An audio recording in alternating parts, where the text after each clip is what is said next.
2013 में $1 100 का आता था। आज 2018 में $1 125 का पहुंच गया। यानी कि इसका मतलब कि अगर आपके बैंक के अंदर 2013 में 125 रुपया पड़ा था, आज सिर्फ 100 रुपया रह गया है। कौम गरीब हो गई है।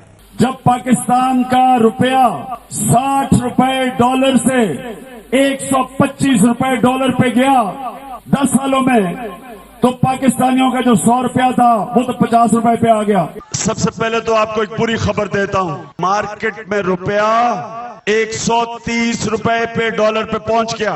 20 रुपए गिरने में आप सब पे इस कौम के ऊपर 1000 अरब रुपए के मजीद कर्जे चढ़ गए। 10 साल पहले डॉलर 60 रुपए का था, आज 125 रुपए का मतलब कि 10 साल पहले अगर आपके बैंक में 100 रुपया पड़ा था वो सिर्फ 50 रुपए रह गया।